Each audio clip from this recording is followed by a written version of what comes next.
उत्तरकाशी में घटना कुछ और थी। पुलिस उसको दिखा कुछ और रही है।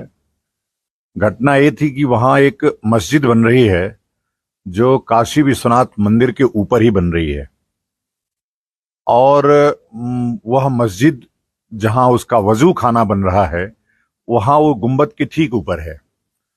हम लोगों ने बहुत पहले ही इस पे अपना विरोध दर्ज कराया था, लेकिन कुछ उत्साही हिंदुओं ने कहा कि भाई ये ज्ञापन के माध्यम से हम लोगों को जिलाधिकारी को अवगत कराना चाहिए।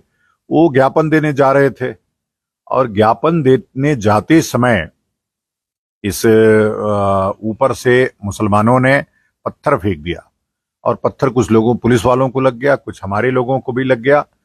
और उसके बाद पुलिस ने ऐसी लाठियां भाजी हैं कि लगभग 30 लोग बुरी तरह घायल हो गए और अभी लगभग 50-60 लड़के टिहरी जेल में हैं और लगातार अभी भी संगीन मुकदमे दर्ज हो रहे हैं। पुलिस के ऊपर हमले के मुकदमे दर्ज हो रहे हैं और यह घोर आपत्तिजनक है कि सरकार हिंदूवादी है। एक भी मुसलमान धामी सरकार के बनाने में उसका योगदान नहीं है, लेकिन अभी उनको बचाने के लिए उनकी पुलिस क्यों आगे आ रही है?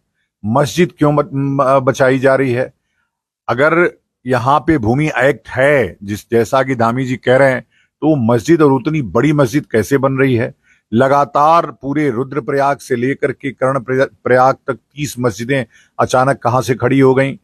पूरे टिहरी उत्तरकाशी में इतनी सारी मस्जिदें कहां से आ गई?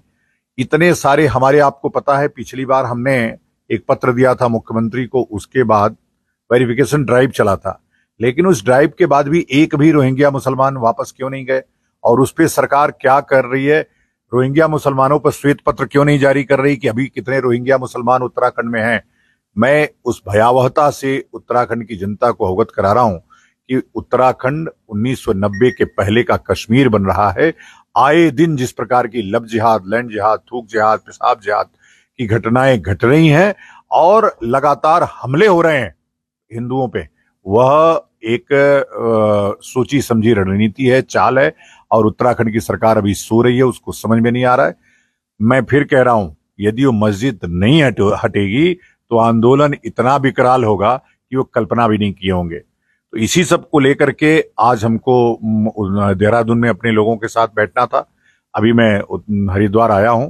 हरिद्वार के लोगों से, संतों से संपर्क करूंगा कि क्या उत्तराखंड जब कश्मीर बन जाएगा, क्या इस्लाम भूमि बन जाएगा, तब अखाड़े जगेंगे, तब लोग जाकर के कुंभ से कब तक तुमको फुर्सत मिलेगी, लिफाफे से कब तक तुमको फुर्सत मिलेगी, भंडारे से कब तक तुमको फुर्सत मिलेगी कि जो जंग तुमने हुमायूं से लड़ा, जो जंग तुमने अकबर से लड़ा, जो जंग तुमने औरंगजेब से लड़ा, वो जंग कब यहां उत्तराखंड की स्थापना के लिए लड़ोगे? तो बस इसके लिए मैं आया हूं हरिद्वार में।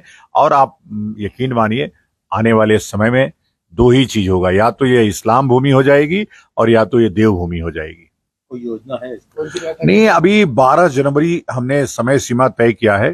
12 जनवरी तक पूरा जागरण अभियान चलाएंगे पूरे प्रदेश में, गांव गांव, शहर शहर घूम घूम के।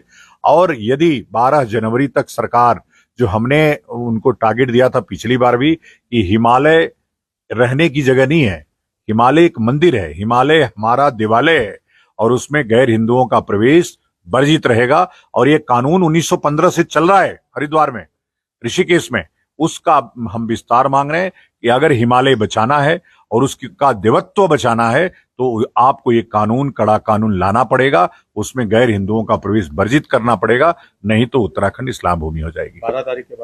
12 तारीख के बाद एक बड़ा आंदोलन हम करेंगे और लगभग लाखों लोग आकर के देहरादून के सचिवालय को घेरने का काम करेंगे। और भाई मैं तो इतना लंबा समय दे रहा हूं उनको, इसमें ड्राफ्टिंग हो जाए, इसमें उसकी तैयारी हो जाए। और कोई एक अनोखा केस नहीं है।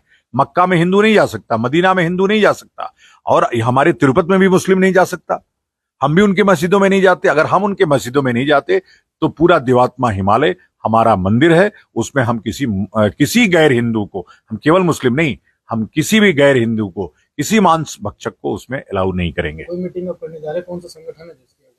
नहीं, मैं तो सब जानते ही हैं, मैं काली सेना का प्रमुख हूं। काली सेना, अब वही तो बोला, मैं अभी पूरे जनवरी तक, 12 जनवरी तक लगातार जागरण यात्राएं करूंगा उत्तराखंड में और लोगों को जगाऊंगा। और फिर 12 जनवरी के बाद देहरादून का जो सचिवालय है उसको घेरने का काम कर